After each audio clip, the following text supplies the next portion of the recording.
far as I know, from the time my eyes were open until my mother took me, I was raised by my grandparents. And my grandparents are the ones I called mom and dad. To this day, I still call my biological mom Jerry. To this day. Damn. I don't have any disrespect for her, but I don't have any... I have no ill will, but I have no, like, sibling parent attachment or child parent. I don't have a parent attachment to her. I have a parent attachment to my grandmother and my grandfather, and some aunts who've been very, uncles and aunts who've been very instrumental in my life, but not my mom so much. So No father? I don't know. I don't have a picture. I don't have a name. All I know is my mother says his first name, she thinks is Carl, and Mohammed. He's Libyan, Muslim. And so your mother's parents raised you till you were 13. And then what happened there? Your And mom then I took was you and taken out of private school, put into some school I'd never heard before, then went into public school. A series of ass whippings, very punishing ass whippings from my mom. I remember times she used to beat me and start laughing and then take a break and then come back and beat me some more. And it got to a point, I believe that's what made me what I am, because there's a point where everybody says that's the last time he ever cried. He doesn't cry anymore. He's like, I would just stand there and just take the beatings. She even got to the point where she would put alcohol and somewhat hot water in the bathtub to put me in it after she beat me because of the welts all over my body. And why was she beating you, though? I haven't got a clue.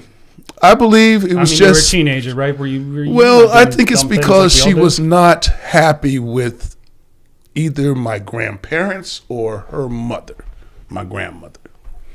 That is what I believe. The truth... So she was just mad at the world. She's just mad at them for the things I've witnessed her do to my grandfather, like breaking a vase over his head and like that. So stuff happens. So your mom was violent. You got to look at the time. Your biological mom. Right. My biological mom was violent, but you also have to look at the timeline. This is in the 70s? This is a time when women didn't have rights. I was born in the 60s. Right, but then you were in, it was But like she- 70-something when she came in. Right, but you have to still look at the timelines of things that happened. This is when women used to get beat and had no right. The police are like, okay, and you were put in your place by your husband for the most part. Seriously, I'm not playing. So you have to think about that. And for what she's done, I can't give a clear, honest answer because I'm not her to understand her feelings. I can only tell you as her own child what she physically, wrongfully did to me. That's all I can tell you. Fair enough. With that said, I have taken a numerous amount of beatings, from pots and pans to water hose to switches are normal to what's those things called? Steak forks, where she toss them and it sticks in my flesh, all that kind of shit. That's what I have been through. Damn. So I would imagine you were trying to get out of there. And I'm not as nicely as you put it, but I will leave the statement that I was trying to get out of there. Okay. I signed up to do some things that are not part of the Air Force, that were different brand. And I've done some things. I've had some fun. You know, I've heard. I remember the COVID summer 2020, whatever that was, when nobody was going anywhere. I remember telling my wife, just, all right, I'm going over to Phil's. And we had some talks. And there are so many things I'm not allowed to say for what I've done. There's a lot of... you probably don't even want to say them either. Actually, I don't have that mindset. I mean, after going through all the therapists I've gone through, you know, you I hear you. You take reality. You just take responsibility of the reality of the that you've done, however you want to title it, whether under, you know, military, the government, however you've done it. One thing I've learned about the military, they know how to. Once they cut you on, the problem is they don't know how or ever take the time, to cut you off. And that's where you had the problems. And then I've gone from military to fire department. Somewhat pause one still, sec. yes. When you say cut you off, what do you mean by that? When you do things to people and it's deemed okay. There are certain standards in life we're all born with. You don't go into trying to kill anybody. You don't try to do stealing. We all have a little bit as we grow. We take, what's the word I'm looking for? We take risks as kids. See if we can get away with this. This ain't no risk. This is different. When things are shot from you and things are coming back to you. And when you're doing things, looking people in their eyes, it's a whole different outcome. So it's a different set of standards that have been eliminated in your life. That's what everybody else grows up with. You go to church and learn about it, thou shalt not kill, steal, blah, blah, blah. But some things when you cross the line enough times, there's no longer a line. Have you killed someone before? I'd rather not answer that, but for the sake of this podcast with you, yeah. Okay.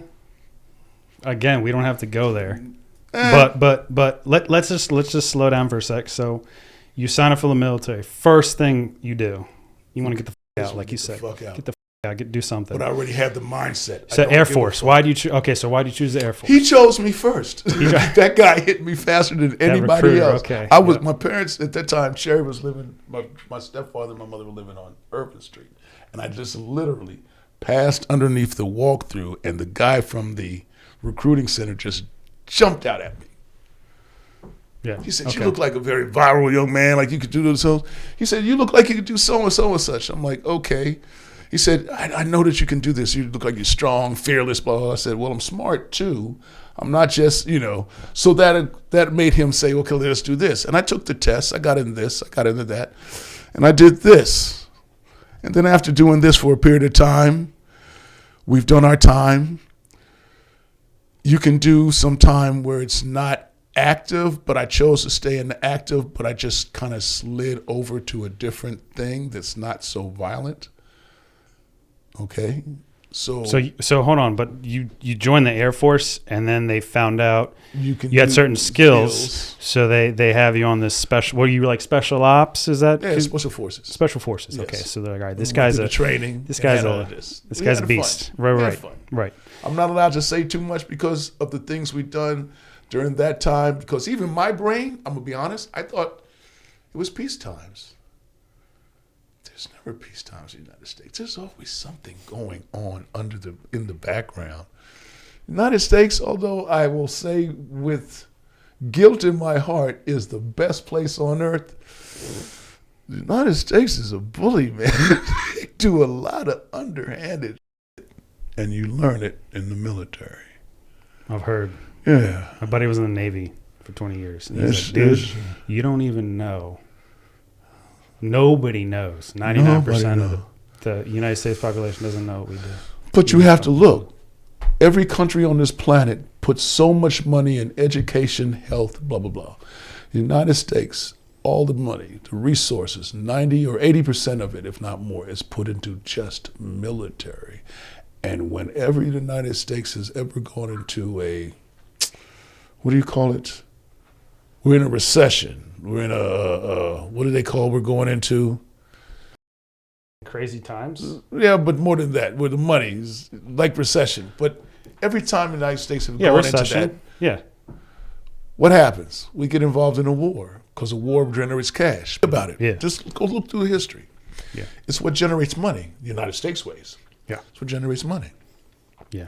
Right. We're mass industry. Yeah. Nothing more.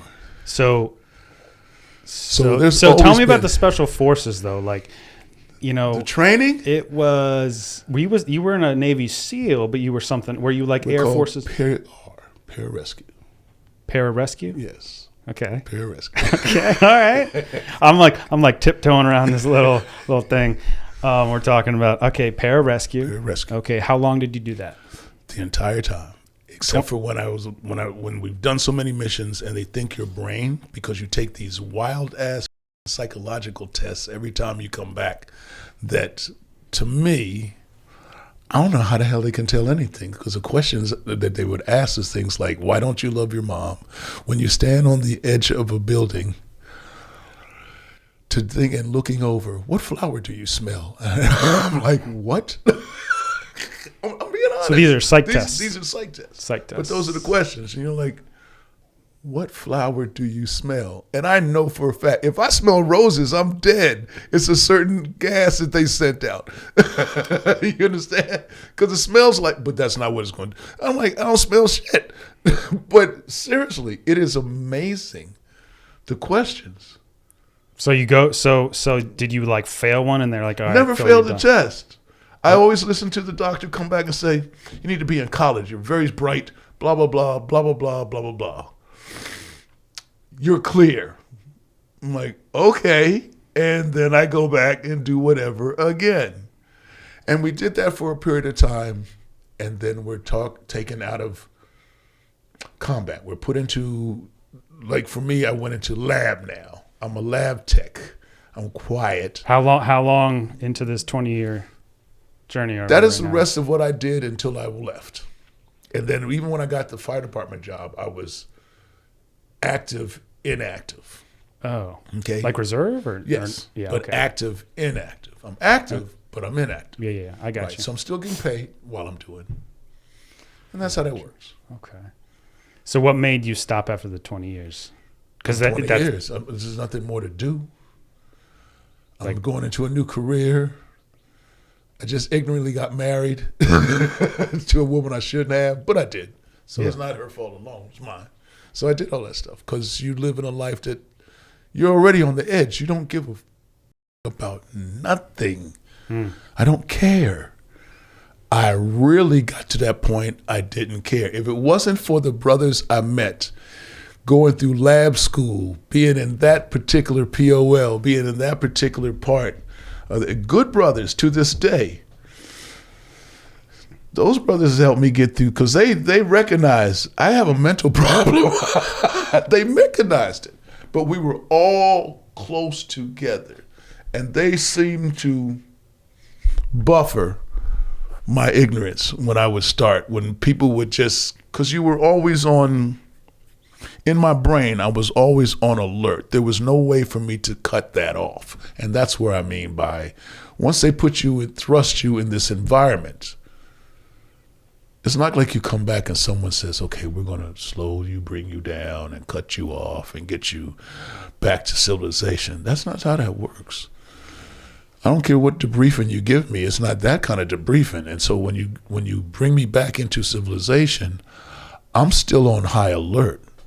I've talked to so many guys who've gone recently, been in the military and come out to see the stare. We all had that same stare into space through people kind of look, but to hear their comments, it's the same way. They don't know how to shut it off. It's on. You came back to a peaceful, somewhat civilized environment. Civilized. You don't know how to adjust. You don't know how to adjust civilization. To that. That's why you don't. People walk up on you, and your first thought is, "I need to kill you." Seriously, man, woman, or child, I need to kill you, because when you came from, nobody was on your side, and even the children were used against you. So you're thinking everybody's like that. Yeah. It doesn't matter. Even if I see my own family, my first response is to draw away, not to be included. Yeah. That's my first response. Do you think that's because of what you were doing in your paratrooper experience, PR? or do you think that's like a kind of a wide range of most of the military has it? Because you hear that 22. That's the military. If you've been doing this a while, there's a gentleman I just saw him on. I watch this crazy show with my wife every night, TMZ. But he's ex-military. He wrote a book on how his brain operates now. It's amazing. But he also wrote it because he was coming from, I think he had like a disease at the same time that's affected his brain. But he was also in the military. I think it was a colonel or something, but how he thought. And it's amazing. A lot of us have that same thought pattern, but we don't have the disease, but we have the same thought pattern. It's hard. You see somebody, even my wife, and I love her greatly, but you know my wife's Dominican. So when she talks, it's a lot with her hands. You know how many times she's gone with me to therapy to hear the lady say, when you do this, you can see his, because they have my brain hooked up to this machine, you can see his neurons. They go crazy. He's trying to decipher, are you friendly or are you foe? and that's my wife. Think about that. That's my wife, and I love her greatly. But the way it comes in my brain, and this is the hardest thing I've had to get her to change in her life and understand, is I don't have the normal responses you would have. Your daughter runs to you, and you're like, ah. Oh. My daughter runs to me, and I'm like, and I'm trying to not show that, at the same time embrace what's happening, at the same time make sense of what I see and what my head is telling me. Because my head is telling me something totally different. Are you talking to anyone? You just mentioned, or a few minutes ago, you mentioned talking to guys that are just coming out of the military. Yeah, you see they that go through the same thing. Are you doing any help with? Or I talk to them. I recommend. I've been to, how many psychiatrists have I been? 1, 2, 3, 4. It's like number 7. It's funny. The number 7 is just and I hope she hears this. She will not take it in any offense, but just a very polite, sweet ass old woman with a very nice ass lady with a raspy voice, Beth. She hooks your mind, your brain to these electrodes, to this computer. And for whatever the she does, as she showed Dee Dee, here's his neurons. They're this way. The normal neurons. He's constantly trying to make sense out of things, constantly, because of how what's normal and how his brain now takes it. It's different than how your brain will take the same situation my brain will take. And watch this lady literally bring my from this to like this, literally. And after she's done, it's constantly fluxing to keep me sane and keep me from being volatile. That's my biggest issue, being volatile. Right. Because I'll go someplace and I try to recognize the situation before it gets there, but if I don't and it happens, I've been out of control a lot. A lot.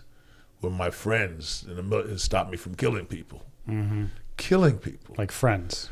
Not friends. Nobody's that stupid. But my friends have stopped me from killing other people. That I didn't know. Something as simple as we're in the park and someone steps on my hand. And I stand up. I'm ready. Damn. I don't care. Do you think that's just because of the DNA in you? You think I that's don't from think your it's childhood, the DNA. or you think it's from the military? I think it's the military. Yeah. Because even with what I've gone through, I never had the thought to go after anybody. I have the thought every day to kill people, every single day. But that little old lady has changed a ton of that. Seriously. So then you go to your firefighting department. Why do you choose firefighting? Was it like, I was working for a company actually called Rommel Electric. I was putting up traffic lights and street lights and traffic lights. Seriously. And I just one day, in doing the job, I just inquired, what the heck is that tower? So I went and inquired, filled out an application. That was it. That's all it took. A week later, I got something in the mail, said we want to come in for a physical. Came in for this, took a written exam first, passed, then took the next thing. Then took another exam where they tell you where the place is, see if you can find it. And then you sit down between these board members. And it was just really a common sense type of thing. And this is in the early 90s? I'm trying to gauge. No, this was before the 90s. This was 89. 89? Actually, this was 88 because I got the job in 89. Damn. Yeah. I was 3 years old when you started to be a youngster. Let me tell you. Don't you have sons my age? How old are you? Like 37. Yeah. Yeah. I'm just trying to gauge like where we are right now, dude. Oh man, I have a son 35 and one 33. Okay, yeah. Right. And right then there. a 16 and 12-year-old. Isn't that something? The 12-year-old, how I have him is remarkable as well. And even my baby girl. But nonetheless, yeah. That is how all of this began. But so with the firefighting, I'm just curious now. So now we're in the firefighting. Well, like did you learn anything? Did you grow from it? What was 26 years is a lot of years of dealing with. It's the same thing. You deal with the crazy. But it's the same thing. You're dealing with the crazy. One side, if I can say this over the air, is your taking life. The second side is you're more or less saving and or sustaining life. There's the difference. Mm-hmm. Still the craziness. I've watched some people do some crazy. I've watched people do some crazy to themselves and take their own life. I'm serious. My very first time out of the academy, got a designated station. I remember had a building fire, a house fire, and then had an accident on Georgia Avenue with two guys. One guy picked up this young girl, pretty girl, 16 years old, enjoying her life. Picked up by some knucklehead. They were coming down Georgia Avenue going to play chicken on Georgia, and neither one of them were afraid, so they hit each other head on. Bam! She gets ejected from the vehicle. 16 years old. That was my first call I remember it was 10:17 at night. At night. Your first call is to show up to a place where accident. A 16-year-old on Georgia Avenue out of a car at nighttime. And then it started from there. That's the first call, big call. Now I had it was my first big call. First big call, yeah. And then came the house fires and the building fire at nighttime. Did you like it? I loved that shit. Yeah. I loved that shit. Yeah, it was the same thing. You're coming in to like save. You're not coming in to attack. But it's still the same mentality. What do you mean by that? It's still the same mentality. You're walking into an unknown. You hear what's said, but you're still walking into an unknown. You're doing the same thing we did in the military. You get there, you look around, you are doing a sweep. You get a great idea of what you're walking into. You know it's nothing positive. Same thing in the fire department. You get a great idea. You come in, you make a sweep. You look over the area, see what you have, see things that are hazards to yourself, to them, blah, blah, blah, blah, blah. Whether it be grenades, whether it be people with guns, whether it be glass, whether it be gasoline heading down to fire, you're looking at what the potential hazards are before you walk in. So you get a great idea. I'll take some. You get a great idea of what you're walking into. And yeah, it's the same mentality. Because I've even walked into things where people were doing things to each other, where they're literally carving each other's ass up. It was Dominicans, I think it was, at night right there on Piney Branch Road. Before they changed, the police came in and changed up that area. So how does that work? So you got the police and the fire, right? Two departments. The police, I would imagine you probably over the 26 years had stepped in and maybe tried to de-escalate a situation or try to control someone, compared to what the police do? Yeah, because the police, that's their responsibility. But fire police don't come in and de-escalate. I don't want to say anything disrespectful to them. I take my hat off to them. I've gone through recruit school with them. I saw there were individuals I got to meet before recruit school. Both fire and police were in the same building. And then you talk to them a few weeks or months later, and they're completely different people. They're brainwashed. But I understood it, because if you talk to anybody in my family that told me on the first time I got to come home from the military, I was brainwashed. You're brainwashed. It's a different mentality, completely. In the military, we weren't there to de-escalate, to take over. In the fire department, we're not here to de-escalate, but we're not here to escalate. We're here to figure out what's going on, take the best course of action to save lives, mitigate the situation, move on. Police have their own thing, and I'm not going to sit here to pretend like I do, but a lot of cops don't de-escalate. Like, for instance, you come into a domestic thing, and a lot of people are laughing what I'm about to say, but to see a woman take her stilettos and put it in her husband's head, and I mean literally, it's sticking in her husband's head, the stilettos, all right? And she just hit him a few times because the holes are there. And we separate them. Somebody talks to the husband, someone talks to the wife in separate rooms. Can't argue, you guys are. Police will bring you back in the same room, have you talk then where they're fighting each other, and now the cops are telling everybody, shut the f up, blah, blah, blah, blah, blah. It doesn't work like that. We have the same law that the police have, that once you hit 911 and we come, we own your property. You don't, we do. That's the warrant is the code. That's the law in the code. Right. When you hit 911. Police or fire, we now own your property. So, for instance, if there's fire codes in your house that are wrong, for instance, smoke detectors, you can't put us out until you go get smoke detector and put one in your house where it's supposed to be. That's why we carry them, so we'll put them on for you. Yeah. Right. Yeah. And it's free. Yeah. But the police have the same code. Once they get you call 911, they come out, they own it. The only difference is when we talk to you, we say, yes, sir, no, sir, yes, ma'am, no, sir, blah, blah, blah. You don't have anybody walking in, and let's be honest, they're walking in with a negative. They have a gun already, they're hip. Same thing like when we had our assault rifles. We had our M16s. We were carrying. There's nothing positive about that when you see us, okay? And then you have people telling you, shut the f***, sit down in your own. You're like, who the f*** are you to tell me to do whatever? So they get that feedback, and then they bump heads, and that's where it hits the fan. And a lot of times you'll hear us say, hey, look. We're going to take her or him out here and talk to them while you talk to them.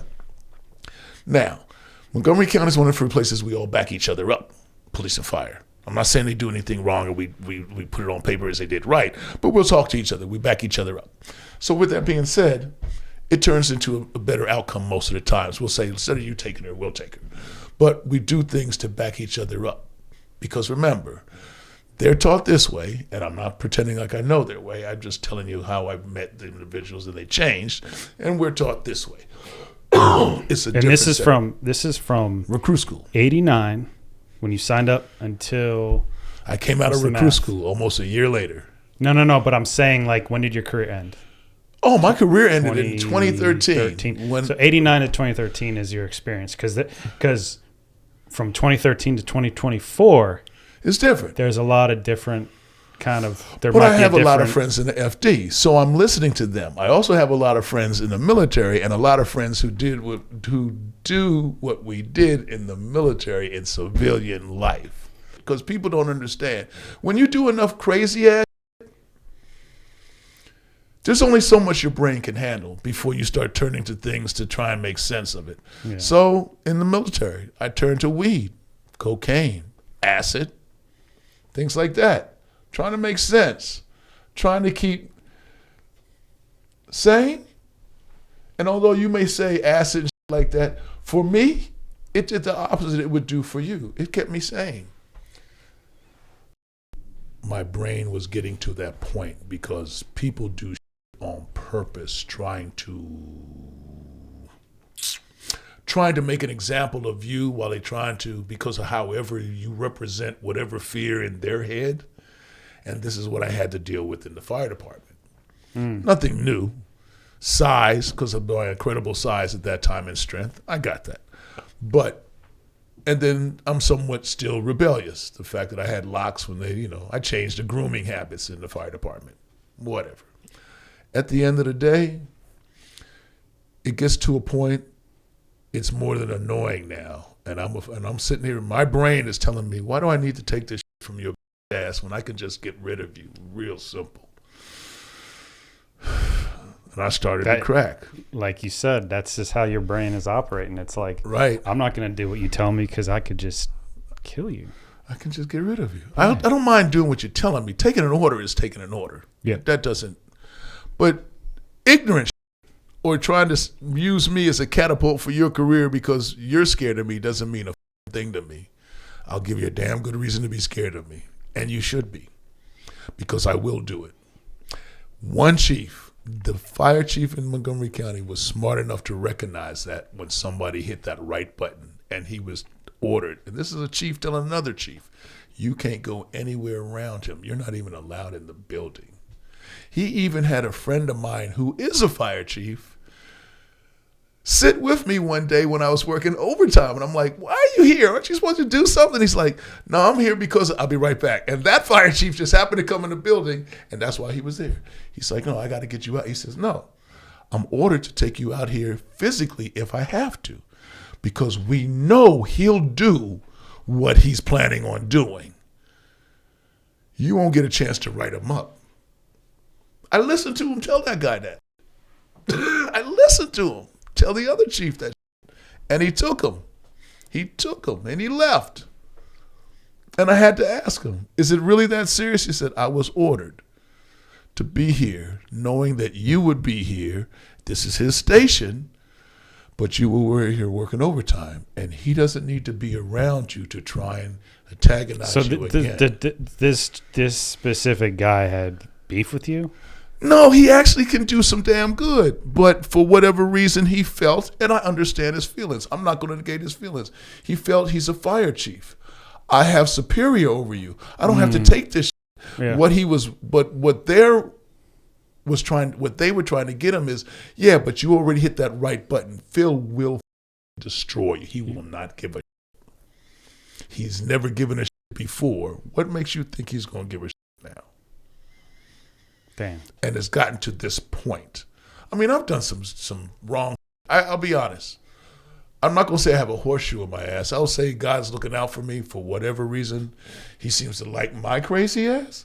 But I have walked in the fire station, and there are very few people, and I will not call their names out because they're good partners of mine too, in the fire service, who've watched me walk in the building, drinking the last bit of alcohol from a fifth, and snorting the last couple of lines off the back of my hand before I walk in.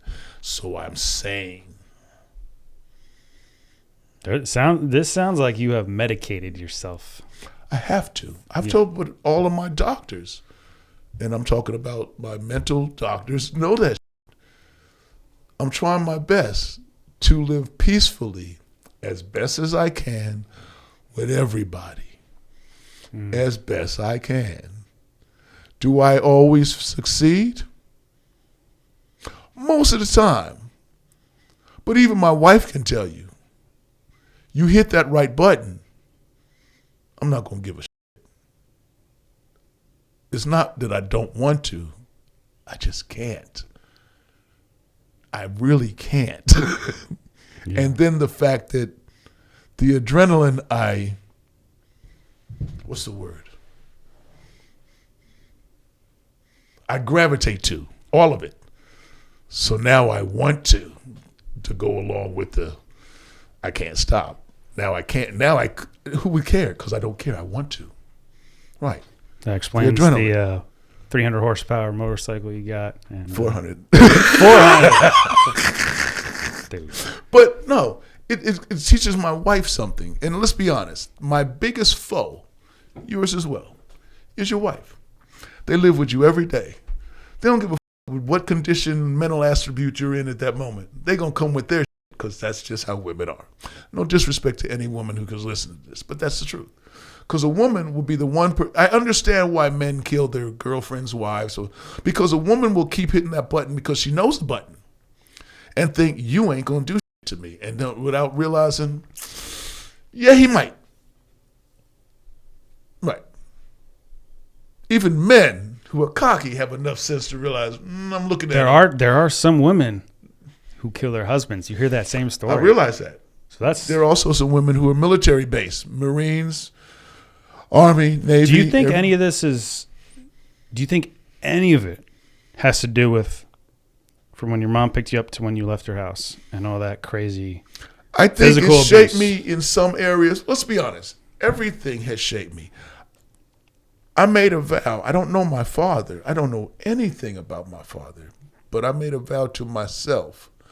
My kids will know me, good, bad, and or indifferent, but they will know me.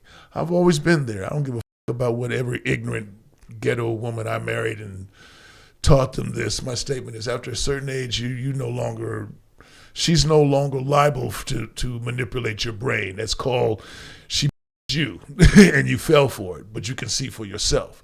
At the end of the day, I married who I married. Good, bad, or indifferent, wrong, absolutely. But I did anyway because I was in turmoil myself. So let pause for a sec. I am curious about all that. Uh-huh. Right. Okay. Your first marriage. Oh my God.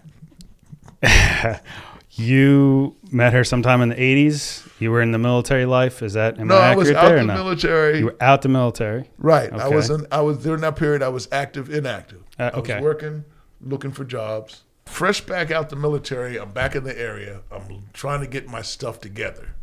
And a friend, she offered me, she said, look, I got a 3-bedroom apartment. Me and my girlfriend are there, and we have an empty room, and we can split the rent 3 ways, and blah, blah, blah, blah, blah. And I'm like, okay, it's cool because it wasn't far from where I'm working.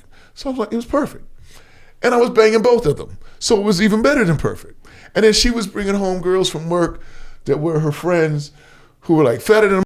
So I was them too. So after a while, and then one day she said, I love you. And I was like, yeah, I guess I love you. But you get caught up in that you're young, you're naive.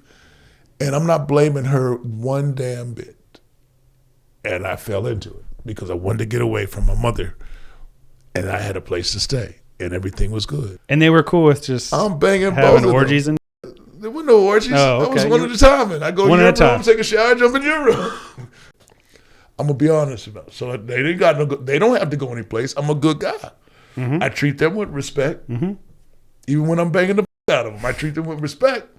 And we're roomies, so we have a good time. They bring stuff home. I go get it out the car. Yeah. It's like I'm married to 2 women. And so one of those 2 women was your first wife, right? Yes. So how long did that crazy situation end? It was okay. When did y'all start a family? Wrong. She already had kids, and even when I spoke to my son about being married the first time, never married a woman with kids if you don't have any.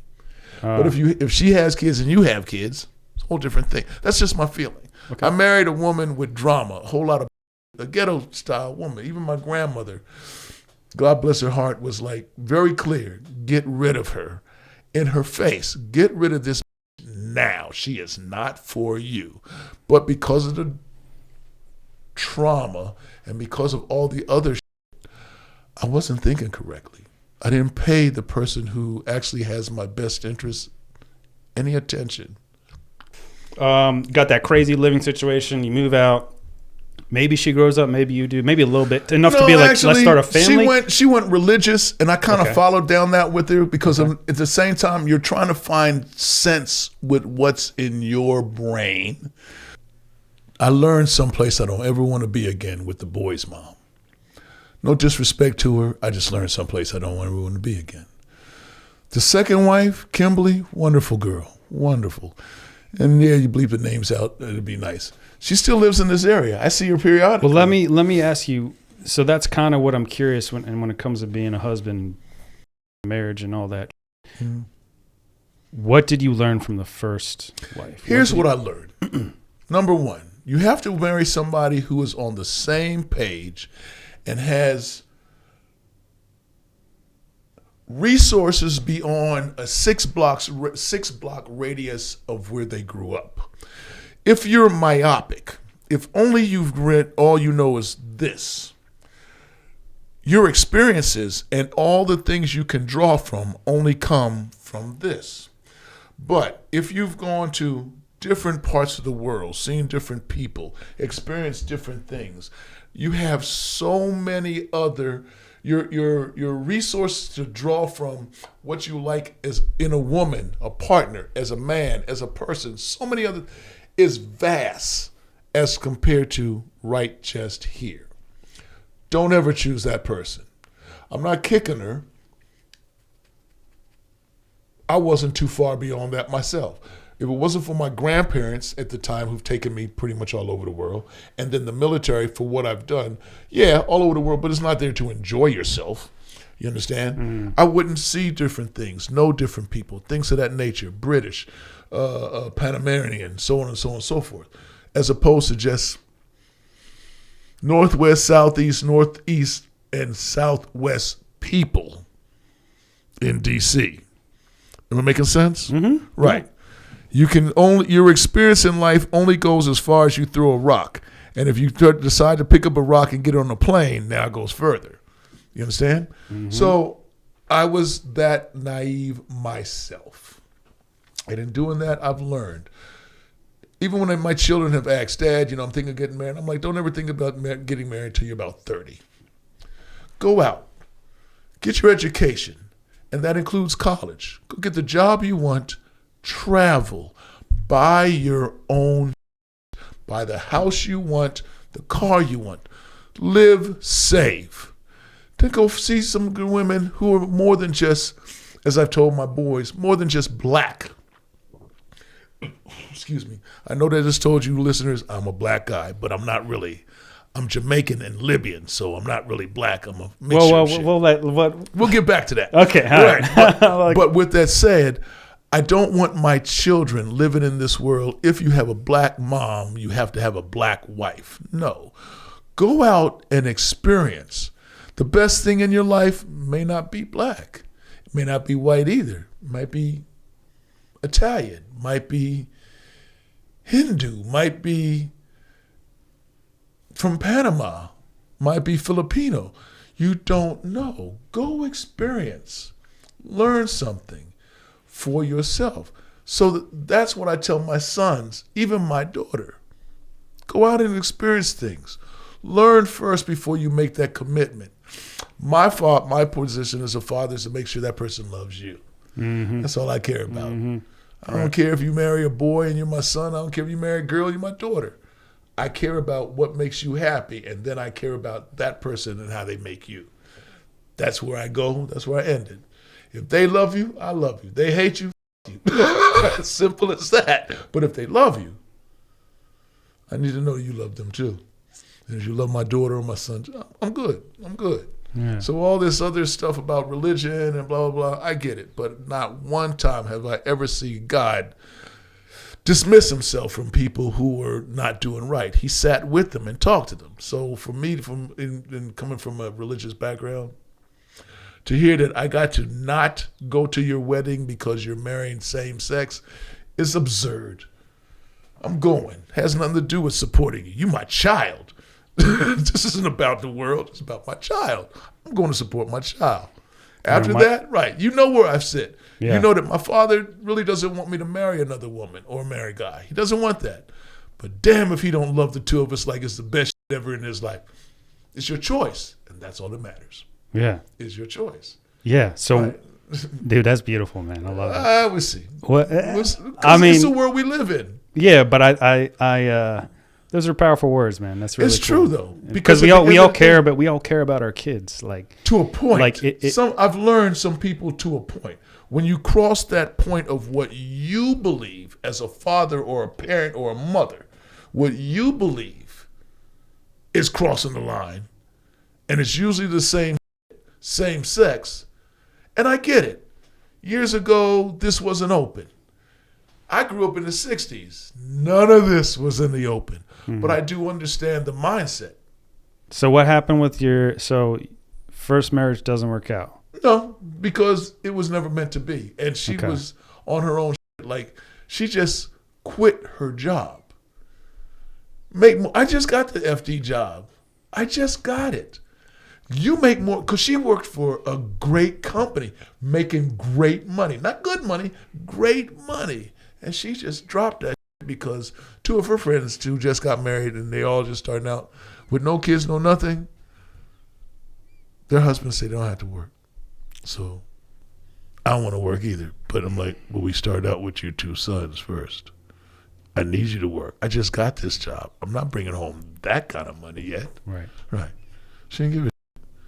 Her statement is, you will work as many jobs as you have to make ends meet. And I'm like, but I want to spend as much time with my sons that you had for me, thankfully, as I did with your sons. So, no. I even created a business so I could be with my sons, all 4 of them, because I considered the first 2 also mine. They were good boys. So then what happened with the second one? How did you meet the second wife, and how long between The second one was a school teacher at the boys' school, real pretty, real shapely, real sexy. Again, she was actually seeing somebody. And no disrespect to her, I did not pay attention to the red flags. Okay, but I did learn something from her. She really was a push. Her ex-husband, who she went back and married, great guy. Him and I got along great, being honest about it, because I genuinely loved his son. I got this thing. A child has nothing to do with any of y'all or our ignorance.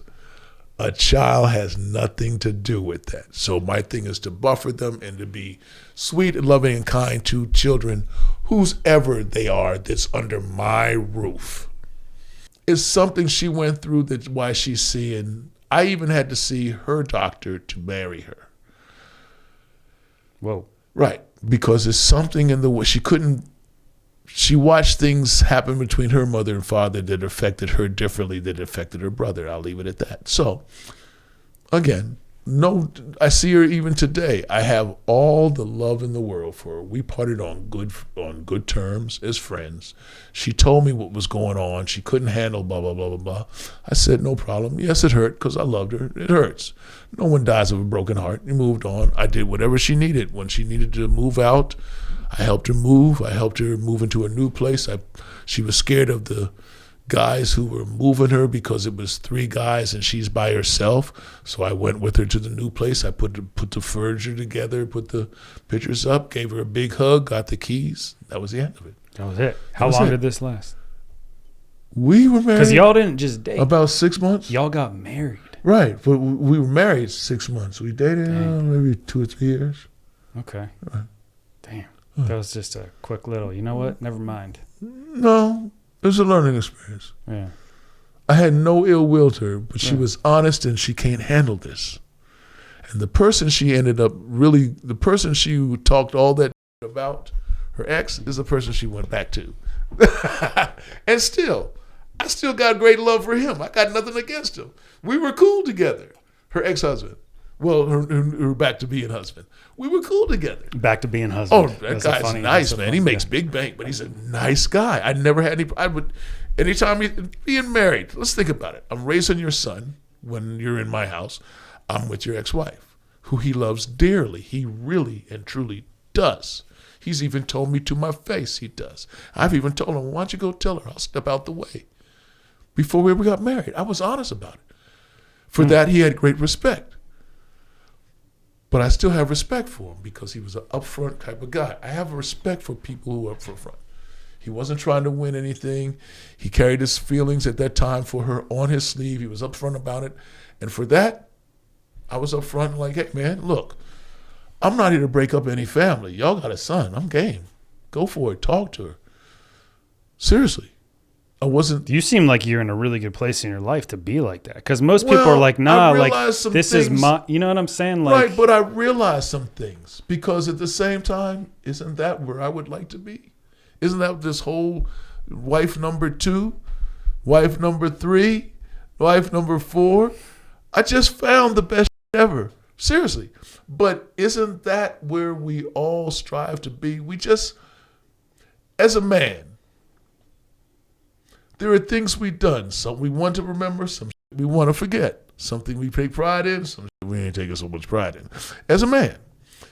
And then you would like to think the mate you have is perfect for you. There's always, and for women out there, please hear this. There is always going to be a prettier woman, a shapelier woman, a better woman, a richer woman. However men think, however you got, there's a reason for the word temptation on the planet. There is a reason for that. Because no matter what you think you got, there's going to be better in the way of shape and looks. Content is a whole different, you understand where I'm coming from? Mm-hmm, right. Mm-hmm, mm-hmm. So, you know the saying, women fall in love with what they hear and men fall in love with what they see. And but that's it's true. why women put on makeup and men lie. But that's true. Yeah. But that's true. Because even in having a child, men don't fall men like, wow, get caught up in the thought, I love this woman, we're having a child, but they really don't fall in love with that baby like the woman has already fallen in love with that baby until we see it. They've already fallen in love because it's grown inside of them. Mm-hmm. We don't get anywhere near that until we're like, wow, breathtaking. Yeah. That's mine? Yeah. Damn. And then you start thinking, damn, I can't be this all the time. Mm. Something got to give. Yeah. Hence, wife number 3. Religious chick, full of shit like the rest, but nonetheless religious. Had her own with her, like everybody. I'm not taking anything. But she wanted me to be, she treated Olivia different. And I was not going to let anybody separate Olivia and myself. Mm-hmm. Now, from Olivia's eyes, I did in some degree. And I have to say from Olivia's eyes. And I'm trying to get her to understand, you got to look at your age and what I was trying to do at the time, blah, blah, blah. But at the same time, I've talked to non-religious men and religious men with religious families. And all women are the same. They want you to be with their kid. They don't want you to be with your kid. And it goes in that same path of 2 women can't live under the same roof together. And that is even deep for a mother and a daughter. Women have their own sense of how they want. You're about to find it out. I'm living with it to some degree. Okay, I but am it's in normal. the infancies of what you just said. Right. Yes. But you're going to find out what a woman is about. This is a man that we don't know, you're about to experience. Seriously. What do you mean? I used to walk into my daughter's room as she's growing up, watching her cry, bawl even, bawling. I'm like, what's going on? I don't know. Well, who did anything? Nobody. Why are you crying? I don't know. And she's not playing. Mm-hmm. The mixture of emotions, the coming into the hormones, the growth and development in their own body, breasts, blah, blah, blah, blah, the so on and so forth. It's a lot, bro. It's a lot. Again, kids have nothing to do with in my brain. As long as they're respectful, so sure. Right. I try not to load them up with too much. You know, making sense? You don't want to instill the fears and the trauma into your new humans, your children, right? You want to keep them pure and have them live their experience, and you want to help them along the way, right? This advice. When the school calls me for any one of the children, I listen to what everyone in that room has to say, with my daughter, with my sons. And then when I ask my sons, I need to hear what you have to say, my statement is always the same. Excuse us. I take them out the room. There's no pressure now. It's just you and me. And you should know me by now. I just need the truth. I don't give a if you got fed up with this person and decided it's time for me to put my foot in that person's ass. I just need to know the truth. Because the truth is going to tell me how I need to defend you. Mm-hmm. That's all I need to know. Mm-hmm. Well, if with Olivia's case, I had a problem already where the guy touched her ass. And she knocked this guy silly. And the parents were unhappy with what she did to the little boy's face. So we got to the school. They want to press charges. They want to do a whole lot of shit. Oh, wow. I get it. No, she really did a good job. I was proud of her. I'll be honest with you. But at the same time, when they told me what happened, that she went off into a frenzy and whipped his ass, the guy said, I called her, that's why. And I said, oh, okay. So when it was my turn, I said, okay, I need to talk to you. She was like that. I said, I didn't ask to talk to you yet. Excuse us. We need to go. I said, now, bam, I need to know, what's your side of the story? Tell me the truth. And she said, why you put me out the room? I said, because I'm not here to have you intimidated by nobody, and you shouldn't be intimidated by me. I just need to know the truth. She said, truthfully, he grabbed my ass. This is what I said. That's all I need to know. I don't need to know no more than he just grabbed your ass. And I went back in, and I was honest. I said, okay, this is how we can handle this. You can take her up on charges, but at the end of the day, your son grabbed my daughter's ass. So I can take him up, and he can be a pedophile, and as you know, he'll carry that label for the rest of his life for being what do you call it? A predator. Sex offender. Right, for the rest of his life. Or we can just make them say, I'm sorry, and drop this as lessons learned. Was he older than her? Not by much, maybe a year or a few months. But that's it. They're all in the same age, same class. Yeah. Right. And my statement was, we can just let this go like we learned when we were kids young and just like drop this incident, a lesson learned. He just has to accept, and you do too, that you got your ass whipped by a girl. What are we going to do? And they're like, well, we'll just do this. I said, that sounds good to me. Well, we were thinking about, no. I don't think they need to suspend my daughter. I don't think you need to suspend him either. I think the lesson has been learned. It's over. Right? Mm-hmm. And they were like, okay. I'm like, that's the end of it. Okay, you kids get back to school. And that child's father and mother and myself go out to dinner still regularly. Regularly. Are you kidding me? Seriously. Because it wasn't about winning a battle. It was by what's done best for these children. Nobody's perfect. Kids are kids. Adults are adults. Let's see what we can do to make this work. That's all I did was make it work. Now that I spoke to what's really happening, how this can really go, my statement was not only that, but I had a solution. How about we just make them say, I'm sorry. We learned something here, like when we were young, and just take care of it right here and it's over with. Because isn't that how it was handled? At least, forgive me because I'm older than you. That's how it was handled when I was younger. You do dumb shit, we handle it here. It's over. Mm-hmm. It's over. Don't do it again. Mm-hmm. That's it. That's it. That's how it was. You can never fail in that. Being a father? No. Being there when she expects you to be. I listened to PJ, my oldest son, although he's on whatever planet he's on now.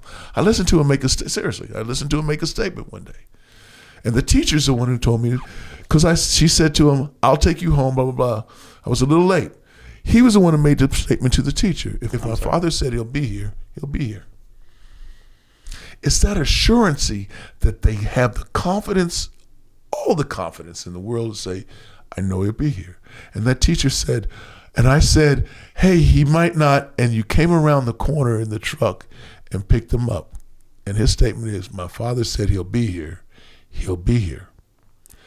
You have to make them know. You have to make them know that my word is bond.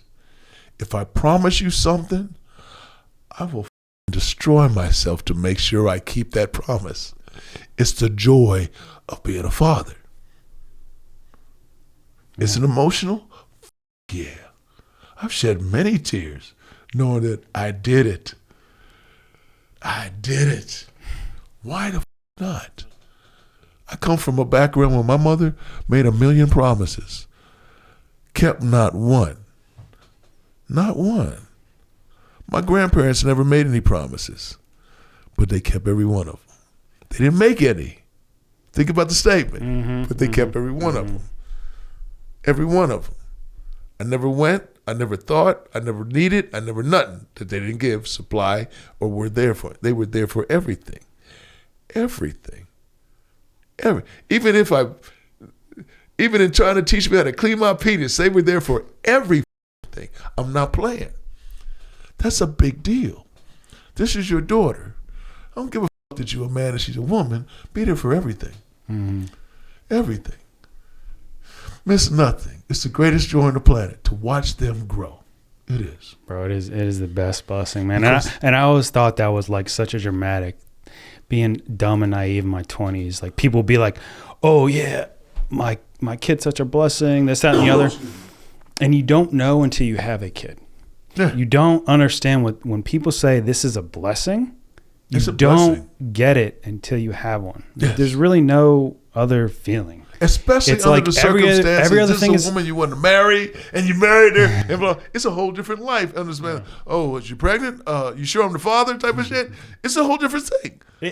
It is. Sure. Because It is. I only know one type of thing. That's what I did. Exactly. But even if your relationship with that mother is garbage, Be the right guy. You have this boy, girl, whatever of I don't understand when people are like when people like your dad, you never met your dad, man. Now, like here's one spot.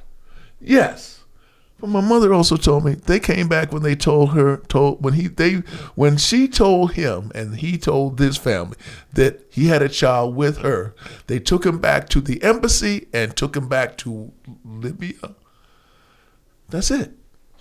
wait, what? Yes. You have to understand religion too. I'm not mad at him. I just know that he's not a true man. Because a true man, religion ain't going to stop me from knowing who the is this child that's mine. If he mine, if I don't like, I ain't got to like you. I'll take you. I'll take him from you, raise him. No disrespect to you. And if I'm unable to do so, like if it's a girl, I expect you to raise her because I don't know how to be a woman. Just like I don't expect any woman to know how to be a man. But I'll do whatever necessary. What you need. Child support, you don't have to fight me. I'll give you whatever you need.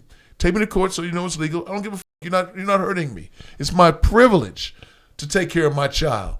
But beyond that, what do you need? Seriously? Yeah. She didn't get here by herself, and I didn't think you were such a bad woman that I laid with you, so I expect you to raise her to be a good woman. And whatever the fuck you need, I'm here. I went through a battle with my daughter's mom. We are friends now. I've always been that way. For whatever the she thought, I don't have anything against her. I wasn't ever going to take Olivia from her. That's not my joy. I've raised kids that are not, no kid enjoyed that. Not one. Over here, over there. None. Enjoyed what? Enjoyed over here, over there. Like I go see my dad and I go see my mom. Yeah. Right. Do you understand the uncomfortable feeling they have in any presentation they have at school and both show up? Mm-hmm. The woman. Myself. Understand the kid. What will they do? How will they act? What will my friends think? Socialite, right? Mm. Right. But to see me walk over to her mom, bring a chair to her because there's no chairs around, and I grab two and make sure she gets one and sit down, even though I sit on the other side of the gymnasium, but brings one to her mom. She's like, why do you do that? I'm like, forgive me for all the nasty things I said about your mom. They're true, but forgive me because I should have never said them. And second of all, the reason why I do that, because she's your mom. I don't have to like her to show her respect. She's your mother. And if I'm going to teach you to respect her, regardless of how I feel, I have to live by what I teach. I cannot look at her and tell her I love her and tell her I hate her mom, which she is the other half of. My statement is when she makes her statements, I'm very clear. I've never hated your mom. I loved your mom. I didn't know your mom, and that's the part that put fear in me. Not knowing another person and having time and then having your mother lie to me and she didn't have to. And I'm upfront about what the lie was. Other than that, I've always been nice to your mom. When your mom was doing all of this and then you gave me custody every time, I always did joint. Your mom was after something I don't understand. Your mom says, I don't know why she don't trust me. But at the end of the day, it no longer matters. It's been too long to make a difference to carry. I forgave your mom, not for your mom, for me. So I can move on. My feelings to you is I know Angela did you wrong. Forgive her. Not for her, for you. So you can move on. It's life. There's going to be many nasty things come around.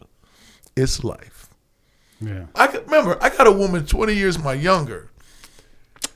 Dude, let's go there. Let's go to the present Phil, the happy. Dude, I see y'all and I'm like, I'm just happy. Because I met you before you were like in the situation you're in now. Yeah. Dude, tell me about when the did you meet her? I originally met Dee Dee back in 2009, 2010. She hadn't had a child. She was fine.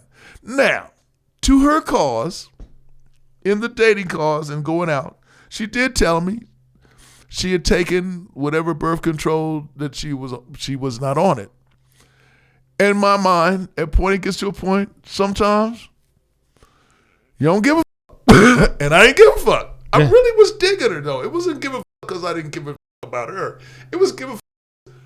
If she had a child, I was happy about that shit if she had a child. So I didn't give, we hit it off. Dude, out of anybody I've been with, she understood. Because when I first met her and she was asking me, tell me things about yourself, I told her, I have severe PTSD.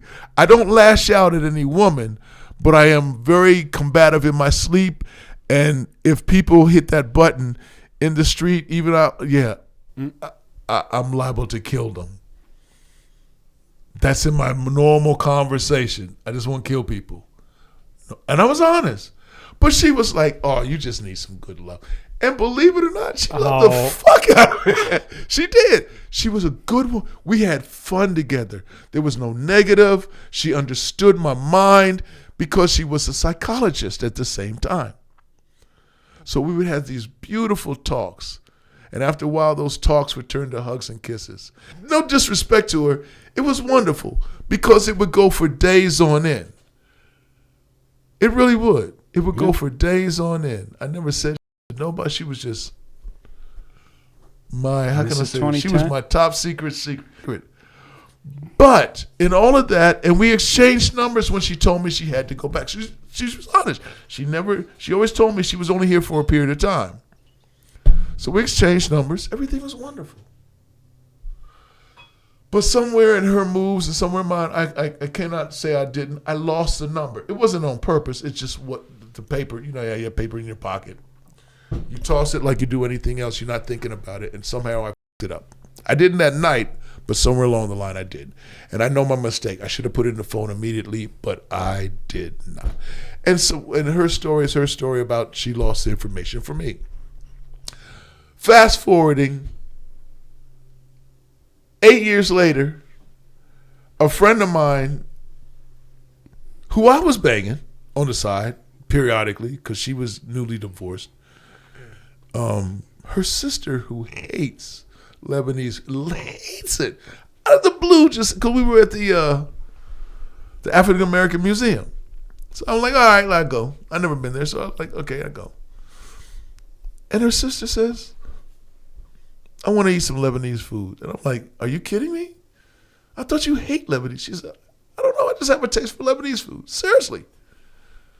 So I'm like, well, I know where there's this Lebanese restaurant closer to where we live because her sister lives in Greenbelt and she lives in Silver Spring like us.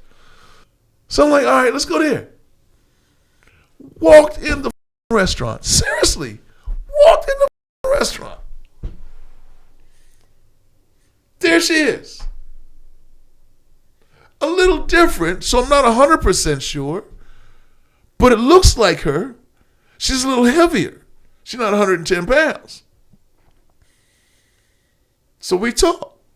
When it's my turn, my friend's order, my turn, I look at her and I'm like, I think I know you. And she says, yes, you do. What's your order? And I'm like, you. I want you. She's like, what happened? I said, I lost your number. I said, what happened? She said, I lost yours. I'm like, what's your number now? And we exchanged all that before I ordered. I don't even remember what the I ordered. She just brought me some food. And I spoke to her that night after I left the restaurant. And we were together every day. I would literally drive in the morning and pick her up. She was in the apartment on the other, literally. Here's the apartment she lived in. It was on this end of the block. Same block the restaurant. She's on right there at the other end of the block. She just has to walk from apartment to store, the restaurant. She's on one end of the block. Mm-hmm. I would pick her up in the morning and drive her there. and pick her up in the afternoon, and we would go out and get something to eat and just talk for hours. And then I would take her back. It just got to a point when I said, I'm not ready for this shit anymore. I can't handle this shit. I miss you. When you coming back? She said, I'll come back. You really want me to move in with you? I said, absolutely. And she did. And then she told me prior to that, she said, I have to tell you something. You have a son. And I said, I have a who? You have a son. I said, I know I don't. She said, yeah, I did. I got pregnant. And I remember it. I'm not negating it. I remember the day because she told me she was no longer on birth control. You told me. You just and told I me when didn't you give first a mentioned fuck. that. Yeah. I didn't care. Where were you when you met her? I was in the same house I'm in now, right here. Okay, but like, where was she? Still modeling. It wasn't like, oh, modeling. Still I modeling. forgot about that. But this was more of a vacation for herself. She was out just enjoying herself, just getting away, some time off, seeing something more than the Dominican Republic. Okay. She'd been quite a few places. Mm-hmm. Seriously, she had. Mm-hmm. Even just doing the modeling, she did quite a few places. So with all of that, that's how it started. And then we lost track. And then here she comes back. Now, what I appreciate and respect of her is she was very upfront about, I'll pay if you want to have a DNA test so you know I'm not lying to you. And I'm like, no, it's not nothing necessary. I can do this all for free. And I did. Now, somewhat behind her back, but not. I took him one day to the doctor, a friend of mine, and say, listen, I need you to do a DNA test on him. And Bruce remembers. He says, I remember they swab in my mouth and blah, blah, blah. I said, right. That's for this. And they said, he's yours. I was like, that's all I need to know. Mm-hmm. I kept the paper long enough to get his residency. Once I got his because the way the law works, excuse me, it's the guy that's proclaiming to be his father, which is not, but the way the law works, he's been taking care of him for X amount of years. He's the one. And I even, when they went for everything going on, I put in there, and she put in there, hey, if you're willing to let him go, I'll assume all responsibility. Because of how he's pissed off at her, he was like, F you. I'm getting a little lost here. Who are you talking about right now?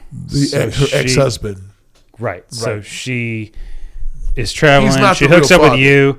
Right. Whatever. She's traveling. She's living her life. She gets married. She got married a long time ago. She was getting divorced from this guy. They were in the divorce papers had already been put in the mix when I met her. It was just funny. It's just how timing is. Nothing on her part, nothing on my part. It's just how God planned it. Seriously. So she had already put the paperwork in. And it's just the right time when I walked in. And this is what she was going through. And she even told me, I don't want you to go through this. I understand. I'm like, no. Especially after I found out Bruce is my real son. And I tried to talk to him. He's a little bit of a so couldn't do that. He just ran every time he runs. Even in court, every time I approach him, he shakes. And I'm like, I don't have anything against you. I'm trying to let you off the hook. You don't have to have any responsibility. But his hatred towards her oversees his cognitive thought. So with all of that said, because I was with him in the last court hearing, I'm like, dude, they can really you. But he's not the father. The DNA test already proved that. I'm not.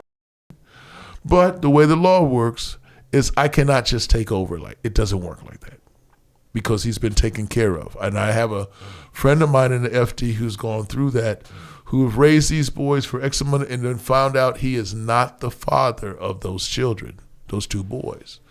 The mother did some despicable shit on purpose.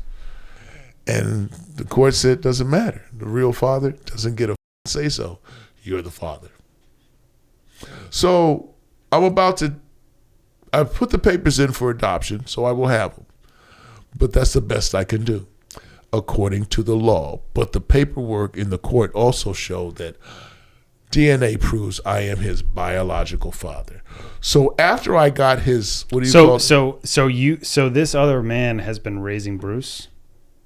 No. Or no? D 'Cause has been raising Dee Dee- Drews. Yeah, yeah, because she's like, I don't. Right. The guy Not has been interested. nowhere around anyway. He ain't been. All right, but sorry, I was just trying to follow the whole like adoption / whatever the. I'm just curious. Trust me, I've learned some shit I don't want to learn. Yeah. But honestly, man, in any case, The best like I can do for my own child, is adopt him before he turns 18. But at the end of the day, but that's what I'm trying to understand. Like, just like trying to understand it. You have to adopt Bruce? yeah, Why? because the way the law works, the person taking care of him for the X amount of years, Which was this particular guy, okay. I get is it. now. considered Yeah. his father Okay. for X amount of years. No disrespect to him. Yeah. I don't have any ill will. Yeah. We're not. Yeah. Any ill will. Of course. But if B had stayed with him, he was training him to be an idiot. When I got my son, he was an all F student. D's and F is all the he ever got. Because this guy was training him to be what he is, which is at the second a low-rate hustler. Seriously. Trying to cheat the system type. Even I asked D, like, what made you think to get with this? She said he had a good game. I thought he was real. I found out he was full of. I said, okay. At the end of the game, this is where it is right now. I have him. He's a straight A student. It took a while, trust me, and D will attest to this. It took several nights, weeks, months of sitting down, talking to him, getting him to understand the basics of math, reading, so on and so on and so forth. It took a real father to sit the down. He went from F's and D's to his first report card with me, straight A's. Everyone in the house, including me, cried. He was emotional. Proud of him. He was hurt.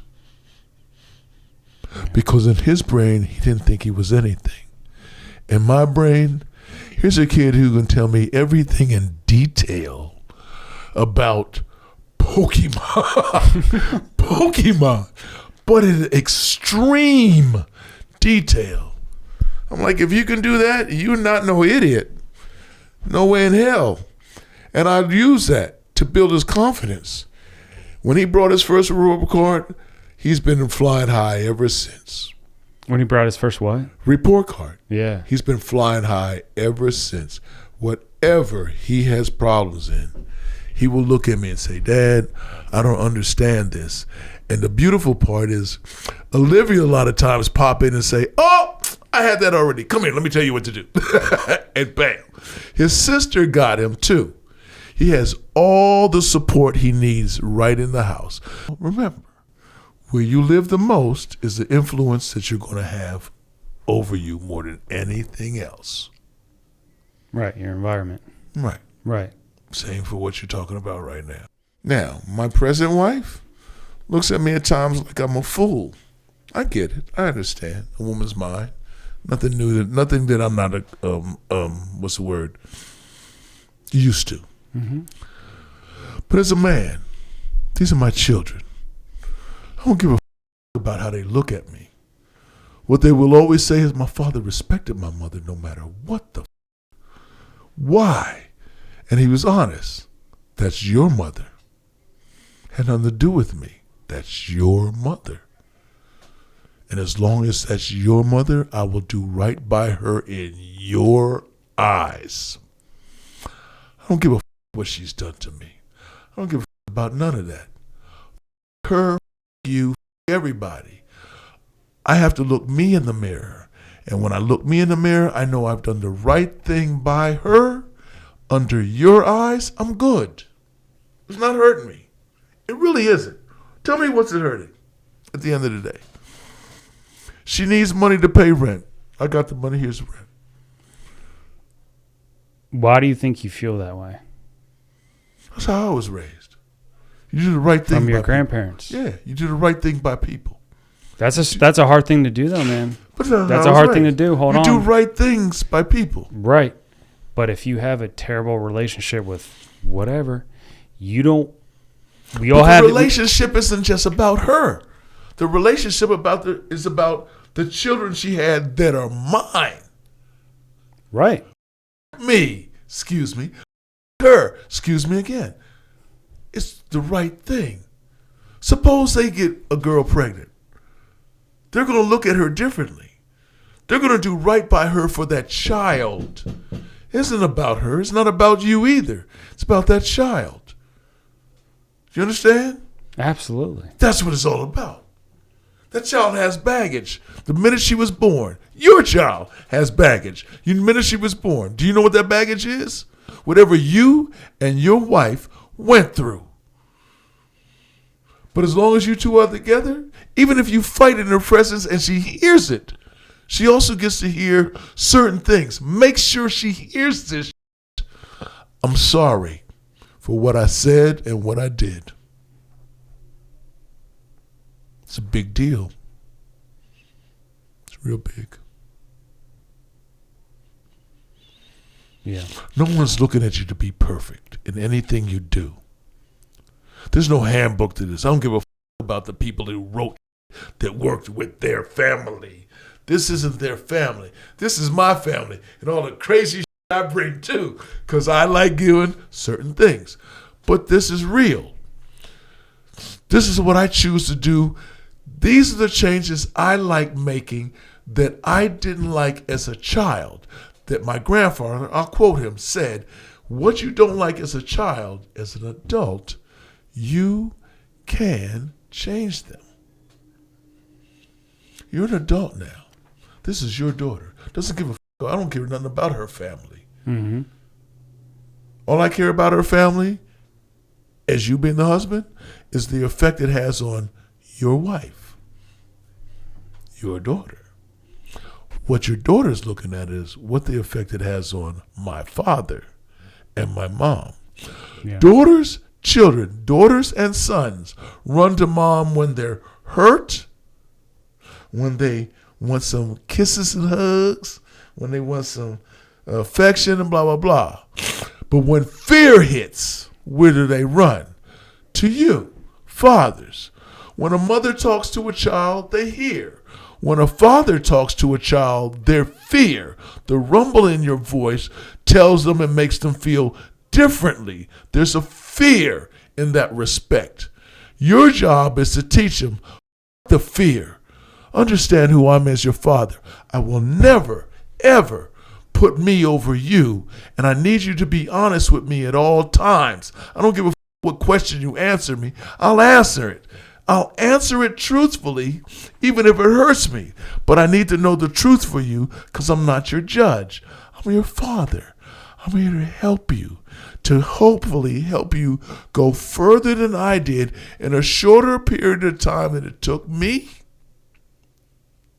that you can go further than I will ever go. Each one teach one, propel one. That's my job. Your mother, is not my job to make her happy. I don't give a fuck about that term, happy wife, happy life. That's a ass term made by a woman without a doubt in my life, or from ass man. Excuse me, gay people, I love y'all.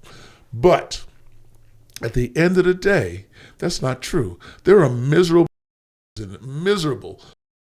both men and women. It's my job to enhance your life. That's my job. You said, make sure she sees you guys say I'm sorry when we got the fights, because dude, it happens. It happens. And It's I'm very cognizant. I'm like, she's doing this, I'm doing this, she's saying this, and I'm trying to be cool, calm, and collected. And I'm like, again, those buttons, right? All right. She's getting close to the buttons. She's kind of pushing them. She knows, but her feelings are valid, all that. But I got this daughter right there, and she's watching it all, and hearing it all, and seeing how we interact, and it's like, anger, damn, and the words. But like what you said is like, a lot of the times we might blow up, I might just be like, all right, I need to leave. but she doesn't necessarily see the apology. Exactly. And I think that's what I think everyone, let your kids see the apology. See the apology. See, like, yeah, we were kind of getting at, we were angry at each other. We're human. Yeah. We don't agree. It's whatever. But she has to see the apology. Exactly. Yeah. Because Dee makes the statement to me all the time.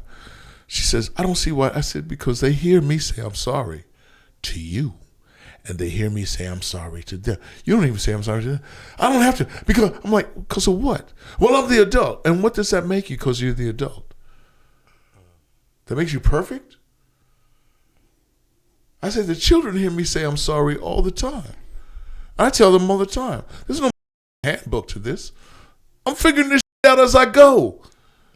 But you're my kids, and we're going to work through this together. That's it. Mm-hmm. Together. Mm-hmm. They enjoy that because when they have a problem with my discipline or what I said or what I feel, it is really my joy to hear even Bruce, the youngest, say, hey, Dad, can I talk to you? I wasn't happy when you did so and so and so and such. It made me feel blah, blah, blah. And I felt, you blah, blah, blah. And my response is, thanks for telling me. I didn't understand that. Thank you. First off, I'm sorry for my part in it. Second of all, I'll make a note of that. Third of all, I'm proud of you for voicing your feelings. Makes me feel good. It makes me feel that I've done my part. That's all I ever want. Know how you feel. I don't give a how I feel. My feelings are going to be dominant no matter what. But to hear how you feel will make me change my dominant feelings to include you. How I talk to Bruce is softer than the rest of the boys. That's his feelings. And I give a about his feelings. So I change. I don't come hard. I come different, than how I normally come. But I also explain myself in perfect detail as to what I mean so he understands. Yeah. It's a back and a forth. I'm not saying I got the answers. I'm saying here's what I'm doing. And then he tells me. So we work it out.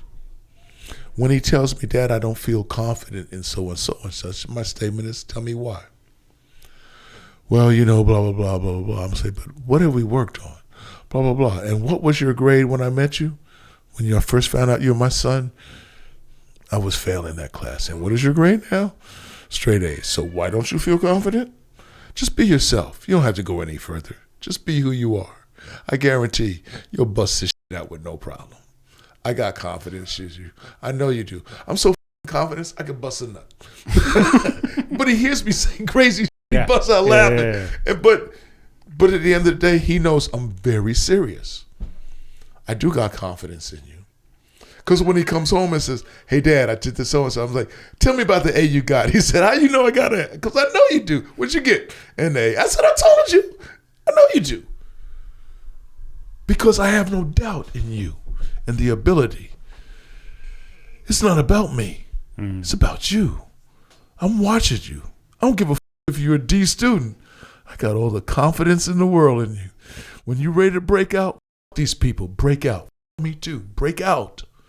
I'm your biggest fan. I really am. Dude, I'm your biggest Your man. biggest That's the coolest part about this whole thing, man. These past 3.5 years, I'm like, I get it. You get it. I get it. So I get life. Right. So much more. You're like, everyone is someone's child. Dude. Somebody is. It's just like, did you ever imagine in all the crazy shit you've done, and I'm not asking you to explain it or even, publicize it, that you would have a gorgeous little girl like that? That little girl's gorgeous, man. I look at her all the time. I'm like, man. To see it from your perspective and then bust out laughing, I'm like, oh, I actually have. Because I have a daughter, right? Yeah. To see it from that. Bro, I think we got to wrap this up. It's all right. Hey, baby, come on. She's part of all this cast anyway. She's the reason why this is being, correct? Am I right or wrong? She's the reason why. She's the reason why this is becoming. Yes or no? I mean, yeah. Exactly. So Well, I feel like everything about what's coming through the door is the best shit in your life. Hell yeah, brother. You see her? That's your purpose. I know. And it's Your the best wife purpose is your ever. reason. Adrian is your reason. She's your purpose. Daddy. Don't ever forget that. There's a lot of temptation in this world. You know what temptation does? F up dreams. Don't let anything f up your dream. Anything. Every time you come home, make sure you reconnect to that woman and that girl. Every time you come home.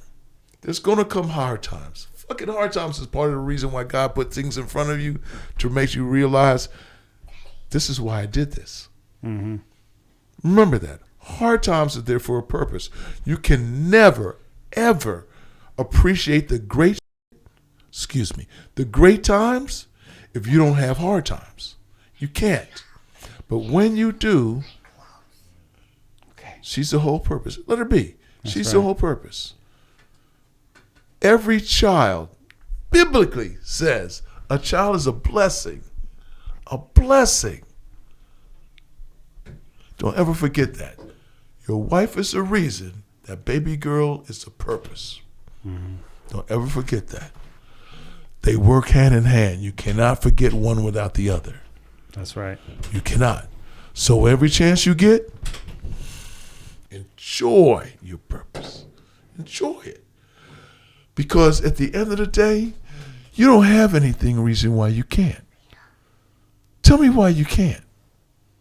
No, I mean, that's it. Exactly. That's it. Work gets you down. Work hurts. It's part of life.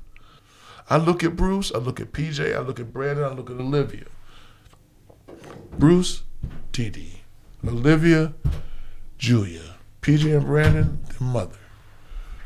And then I don't hold any grudge against any of the women. I have peace with everybody now. But at the end of the day, I have never lost purpose. And every one of those women know that. I'm here for the children. I have no anger against you. If you do me good, you'll see I'll always do you right. And I'm always honest. This is my wife. Cannot have interaction with you now. But the children are older. Olivia's mother talks to me all the time. Whatever you need, let me know. I got you. Dude. That's it. Peace. That's it. We're just trying to have Just trying to peace. find peace, man. Well, exactly. That's it. I made my mistakes. I did some things wrong. At the end of the day, I'm older now. I look at things differently. I